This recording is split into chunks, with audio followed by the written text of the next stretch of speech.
The celebration of a young girl's 18th birthday turned into a true nightmare. In this case, things got even worse, and for one person, the celebration ended in death. But was there malicious intent behind this tragedy? We'll find out in today's video. The couple Konrad and Julia Imirowicz couldn't have children for a long time. Julia couldn't get pregnant and had to visit a specialized clinic after many unsuccessful attempts. Family planning specialists examined the couple, conducted the necessary tests, and determined that they would never be able to have children. This deeply upset 40-year-old Konrad and his 31-year-old wife Julia, who dreamed of having a big family. However, they quickly accepted this and decided to adopt a child. The couple first adopted Austin, who was just 2 years old at the time.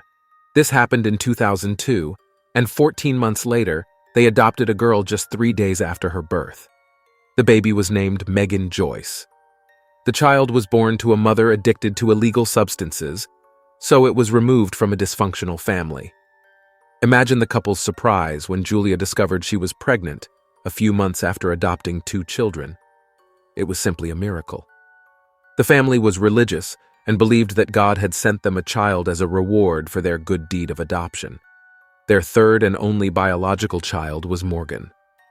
Although only one of the 3 children was biologically theirs, they loved all the children equally. With 3 small children, the parents fully experienced the hassle of raising a baby. One of these annoyances was the constant changing of diapers, which gave the parents an idea. The mother and father decided to start their own business. They realized how expensive disposable hygiene products for babies were. The couple invented soft cloth diapers called KIAM, an acronym made from the initials of all the family members' names. The material was highly absorbent. Julia started making them at home while her husband marketed the product. Their diapers sold well. Additionally, Konrad worked in information technology at a local IT company. 3 years later, Julia became pregnant again. It was a girl named N. As practice showed, the doctors had been wrong in their diagnosis, and the couple could indeed have children. Julia decided to help women like her, those with conception problems and those with many children. To this end, she founded a non-profit organization called Journey Through Motherhood and High-Risk Pregnancy, which was also used to promote their products. In general, the family was ambitious and actively built their lives. At this time, they lived in Groveland Township, Michigan, USA, a quiet and cozy village away from the hustle and bustle of the big city. They were an exemplary couple until Konrad started drinking alcohol. This caused discord in the family, and the spouses began to argue. This led Julia to file for divorce in 2011. After the separation, the couple initially shared custody of the children, but they mainly lived with their mother. When their eldest children, Austin and Megan, reached puberty, their parents asked them to decide with whom they wanted to live. Since the mother was quite strict and the father was more lenient with teenagers, allowing them to go to parties and bring friends over, and because his new home had more space, Austin and Megan decided to stay with him, believing they would have more freedom with their father. Everything was fine. The teenagers enjoyed their freedom as expected, and their father allowed them to do almost anything. As the children grew older, they got away with more. At the same time, their mother made it clear that she would gladly take them in if they wanted. While the older children enjoyed their freedom, their middle daughter Morgan missed Megan, with whom she was very close. They shared a room, and due to the small age difference, they shared their deepest secrets and went to school together. For Morgan, it was not easy to adapt to a new lifestyle without her beloved sister, but she managed and began spending more time with her younger sister N and helping her mother. Megan was a true daddy's girl and got almost everything she wanted. This was probably due to the alcoholism her father struggled with during his marriage. Now drinking less and wanting to make up for lost time, he dedicated himself much more to the children and was always kind to them. However, Konrad never overcame his alcoholism. Over time, the situation worsened as he drank more and neglected housework, including cleaning and minor repairs. As a result, the house and yard gradually became more and more unsightly. The father's house transformed from a comfortable living place to a completely unsuitable environment for children. Due to the neglected condition of the living quarters, Morgan and Anne, who lived with their mother, completely stopped visiting their father. They were ashamed to talk about Konrad, let alone bring friends over to visit. Against this background, the oldest son Austin and his father began to argue more often. The teenager was unhappy with his father's behavior but could do nothing about it. He harbored resentment that grew into anger. The boy even resorted to physical violence to bring Konrad to his senses. But it still didn't help. One of these episodes occurred during Austin's birthday celebration. His father showed up drunk and in a completely disheveled state, with only half of his beard shaved. Austin was ashamed of him. Another time, his father also came drunk to his son's graduation. He spoke unclearly, and his son was ashamed of him that evening, even noting that his father smelled bad. Before Austin turned 18, he sought a job so he could move out. The young man saved some money and moved in with friends, allowing him to distance himself from the toxic environment. At the same time, he practically cut off contact with other family members, which puzzled many. Relatives speculated that this could be due to the strictness or upbringing by the mother during the divorce. It could also be that the boy was offended by his father, who turned his life into a constant nightmare. After that, Megan, who lived with her father, was forced to take on most of the household chores, such as washing, cooking, cleaning, and caring for the man to prevent him from doing anything harmful. This situation likely led to behavioral problems that friends and family eventually noticed. The girl developed a negative attitude towards her father, who threatened the teacher with a knife. She was expelled from school, and her father helped her transition to homeschooling. For unknown reasons, Megan didn't seek help from her mother and had no intention of moving in with her, despite constant offers from Julia. One day, Konrad was too drunk to drive, so Megan took his car without permission. She had an accident but was practically uninjured, avoiding legal issues. Meanwhile, Konrad's alcoholism worsened, but he continued working to support the family. Megan didn't like these hardships and just wanted to be a young schoolgirl and spend time with friends. Instead, she was burdened with all the household chores. The girl couldn't handle the flood of problems, and the house's chaos grew worse, exacerbated by 2 house cats that used the whole house as their toilet. One day, Megan's mother came to help with the cleaning. It took her about 10 hours to clean just one room, but when she entered the hallway, the smell of cat urine was so strong that she couldn't breathe. The woman begged her daughter to move in with her to ease her life and stop suffering with her alcoholic father, but Megan refused to listen. She continued to support her father, and by 2020, the situation was dire. Trash filled the yard and Konrad's house, and Megan was the only support for Konrad during this time. In 2021, due to prolonged alcohol abuse, Konrad developed health problems.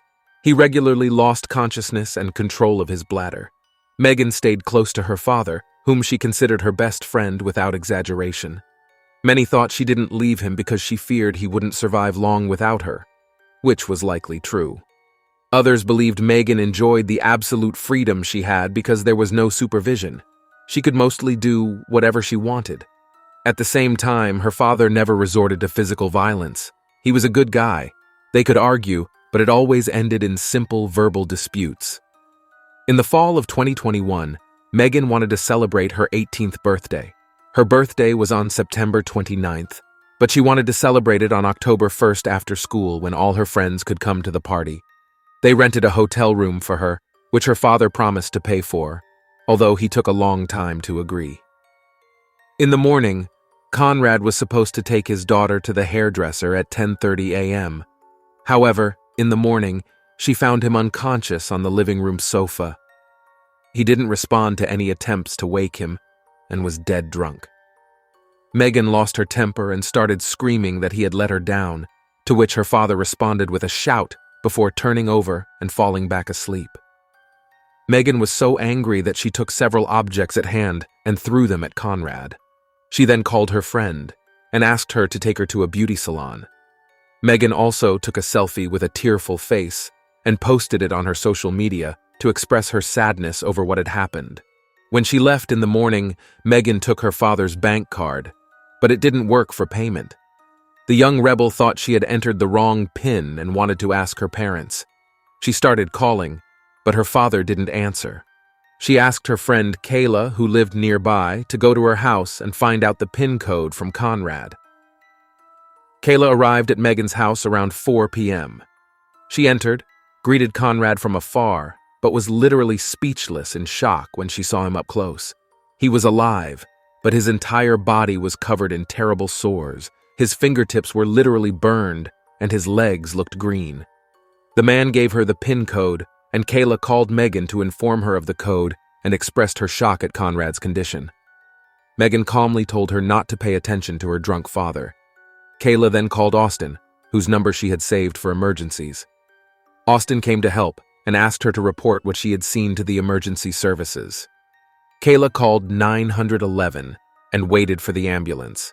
She talked with Megan for 15 minutes, trying to get information about Konrad's condition, but it became clear that the alcoholic's daughter didn't realize the seriousness of the situation.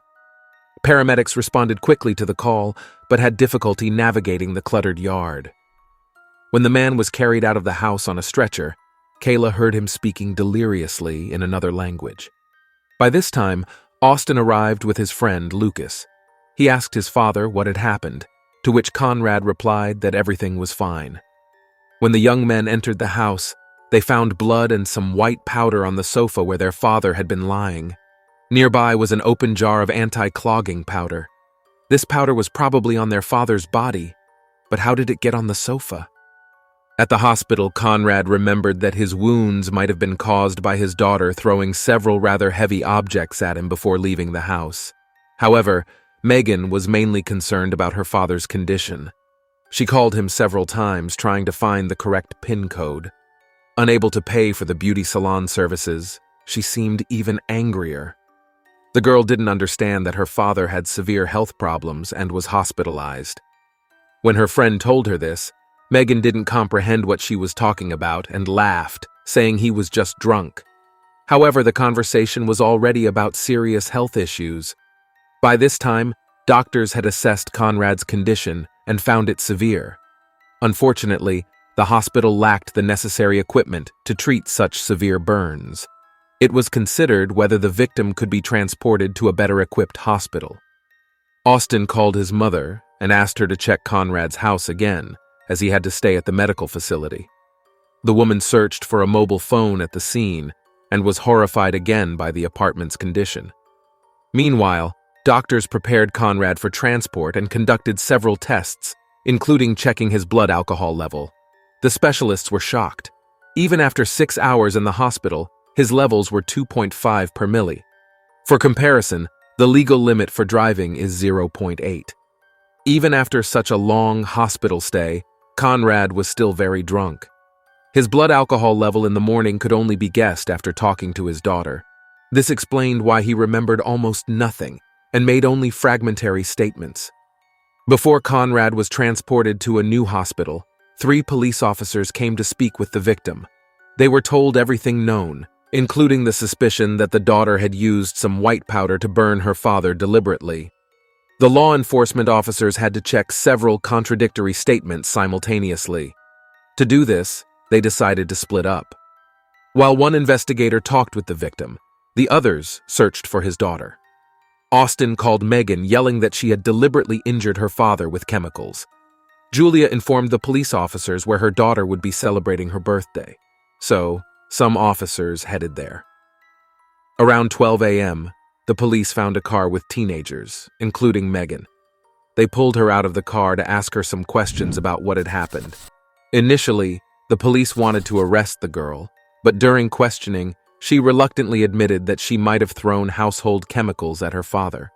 She vaguely remembered the morning and suspected she had thrown a bottle of water next, which could have caused a chemical reaction.